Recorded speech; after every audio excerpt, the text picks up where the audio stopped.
ভাই সালাম আলাইকুম। ওয়ালাইকুম আসসালাম। আসসালামু আলাইকুম। আপনাকে লাস্ট ম্যাচে ইলিয়াস মেসির সাথে জিতে রানার্স আপ পারফর্ম করলো না? জি, এটা আপনার কোচিং ক্যারিয়ারে কততম সাফল্য? এটা আমার কোচিং ক্যারিয়ারে শুকুর আলহামদুলিল্লাহ 15তম সাফল্য আমার কোচিং ক্যারিয়ারে। আমি যতটুকু জানি যে আপনার এবারে যে খেলাটা হয়েছে, আপনি 11 থেকে 10 জন খেলোয়াড় হারাইছেন।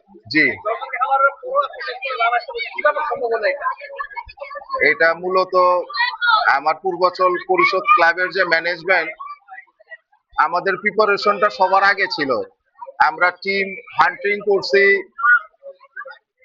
এক ফিফা কানেক্টের 1 থেকে 2 মাস আগেই আমরা প্লেয়ার সংগ্রহ করছি।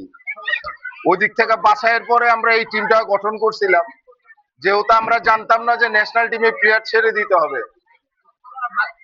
যখন আমাদের বিএফএফ অবগত করছে যে আপনার 10 জন প্লেয়ার ছেড়ে দিতে হবে, আমরা ছেড়ে দিয়েছি। কিন্তু বিএফএফ ওই 10 জন প্লেয়ারের জায়গায় আমাদের নতুন প্লেয়ার নেওয়ার সুযোগ দিয়েছিল। কিন্তু আমরা ওই প্লেয়ার নেওয়ার পরেও আমার যে পুরাতন প্লেয়ার যারা ক্যাম্প করতেছিল 35 জন, আমার মূলত 25 জন প্লেয়ারের থেকেই আমরা পুরা লিগ কমপ্লিট করছি। ওই 25 জন প্লেয়ার শুকুর আলহামদুলিল্লাহ আল্লাহ তাআলার মেহেরবানি, ওই 10 জন চলে যাওয়ার পরে এরা ক্লিক করাতে এটা সম্ভব হয়েছে। যদি ওই 10 জন থাকতো তাহলে কি রানার্স আপ চ্যাম্পিয়ন হইতেন? ইনশাল্লাহ ইনশাল্লাহ। এইবার এই লিগে চারটার মধ্যে আপনি কয় ম্যাচ জিতছেন? কয়টা ড্র করছেন? আমরা 8টা ম্যাচ জিতছি, একটা ম্যাচ হারছি, বাকিগুলা ড্র হয়েছে। আপনার কার কাছে? আমরা হারছিলাম টঙ্গী ক্রিয়া চক্রের কাছে। কোন ম্যাচটা আপনার ফাইনাল ছিল? ওই ম্যাচটার কারণেই আপনারা ম্যাচটা আপনাদের রানার্স আপ। মূলত এই এখানে দ্বিতীয় বিভাগ ফুটবল লিগে 5টা টিম চ্যাম্পিয়ন ফাইট করতেছিল, চ্যাম্পিয়ন হওয়ার জন্য টিম গঠন করছিল। Number 1 BKSP, number 2 Chawkbazar Kings, number 3 Goripur, number 4 Purbachal Parishad, number 5 Tongi ক্রিয়া চক্র।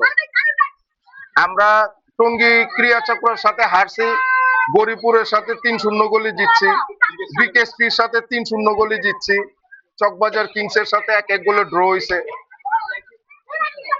তাহলে মানে আপনারা যে এই বিষয়টা প্রমাণ করে যে দেশে ফুটবলের মানের অভাব নাই, ফুটবলের অভাব নাই। আপনার 10 জন খেলোয়াড়ের পরেও আপনি বাকি প্লেয়ারদের নিয়ে বিদেশি লিগে হারাইছেন। তাহলে সারা বছর পেরেই জি, তাহলে এই যে ফুটবলের যে কোয়ালিটি সম্পর্কে বলেন যে আপনার কিভাবে পিছনে বসাতে অবশ্যই বাংলাদেশের ফুটবল প্লেয়ারদের প্রতিভা আছে। মূলত তো আমরা যে বাংলাদেশের ফুটবল এনভায়রনমেন্ট আমরা যে খেলি, এই জায়গাতে একাডেমিক শিক্ষা অনেক প্লেয়ারেরই নাই। মূলত বিকেএসপি এবং শামসুল হুদা এরা একাডেমিক শিক্ষা প্রদান করে প্লেয়ারদের, আর বাকিগুলো তো গ্রাম থেকে আমরা হান্টিং করে আনার পরে খেলি।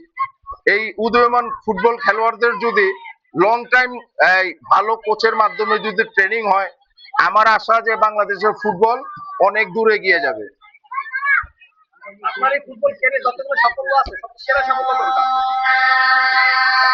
সেরা সাফল্য বলতে সব সাফল্যই সেরা, কিন্তু পূর্বাচল পরিষদের যে রানার আপ হয়েছে এইটা একটু ডিফিকাল্ট, কারণ আমার 11-এর 10টা প্লেয়ার চলে যাওয়ার পরে আমি রিজার্ভ টিম নিয়ে খেলছি, শুকর আলহামদুলিল্লাহ, এইটা আমার কাছে সবচাইতে বড়।